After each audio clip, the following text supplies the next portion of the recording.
সোমবার মুসলমানদের অন্যতম ধর্মীয় উৎসব পবিত্র ঈদ উল আজহা যথাযথ ধর্মীয় মর্যাদা ও ভাবগাম্ভীর্যের মধ্য দিয়ে রাজধানী সহ সারা দেশে মুসলিম সম্প্রদায় ঈদ উল আজহা উদযাপন হচ্ছে। ঈদ মানে খুশি, ঈদ মানে আনন্দ। মুসলমানদের জীবনে বছরে দুটি খুশির দিনের একটি এই ঈদ উল আজহা। সারা দেশের সাথে তাল মিলিয়ে রাজধানীর গেদুমিয়া মসজিদে রীতিনীতি মেনেই পালিত হচ্ছে ঈদ উল আজহা। এই দিন গেদুমিয়া মসজিদে মৌলানা আব্দুল রহমান নামাজ আদায় করেন। মহান আল্লাহর অপার অনুগ্রহ লাভের আশায় মুসলিম ধর্মাবলম্বীরা উৎসাহের সহিত নামাজ করেন। আজকে পবিত্র ঈদ উল আজহা বা কুরবানির ঈদ।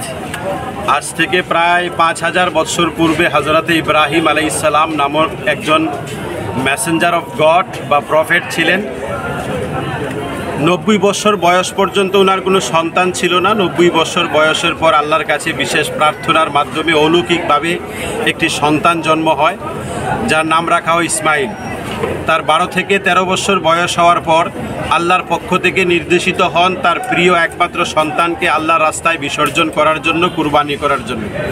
তিনি প্রস্তুত হন, ছেলেও প্রস্তুত হয়।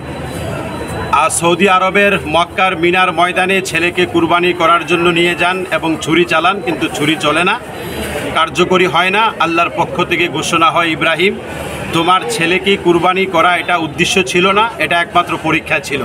এই পরীক্ষায় তুমি সফল হয়েছ, তাই আল্লাহর পক্ষ থেকে একটি দুম্বা প্রদান করা হয়, এটাকে কুরবানি করো।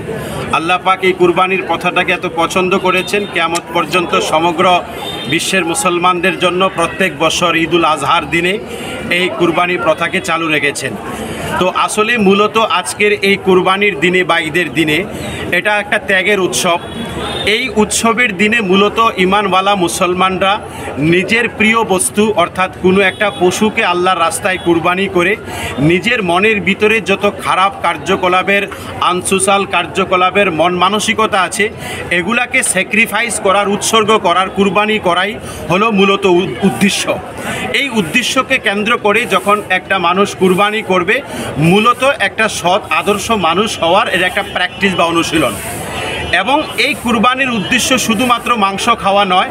এই কারণে কেউ যদি মাংস খাওয়ার উদ্দেশ্যে কুরবানি করে, তাহলে ধর্মীয় মতে তার কুরবানি আদায় হবে না, বিশুদ্ধ হবে না। এই কারণেই কুরবানি করার পর কুরবানিকৃত পশুর মাংস 3 ভাগে ভাগ করতে হয়। 1 ভাগ গরিব অসহায়দের, 1 ভাগ আত্মীয় স্বজনদের, 1 ভাগ নিজেদের জন্য। তাই এই কুরবানির ঈদের মধ্যেও একটা মানবিক দিক লুকিয়ে রয়েছে। তাই আজকের এই আনন্দের দিনে, উৎসবের দিনে আমাদের রাজ্যের এবং রাষ্ট্রের যে যেখানে অবস্থান করছেন সকলকে জানাই আন্তরিকভাবে ঈদ মোবারক। সকলেই ঈদের আনন্দ উপভোগ করুন এবং এই ঈদের আনন্দ প্রত্যেকের ঘরে, প্রত্যেকের মনে সমানভাবে বয়ে যাক, ইহাই আমাদের একান্ত কাম্য ও প্রার্থনা।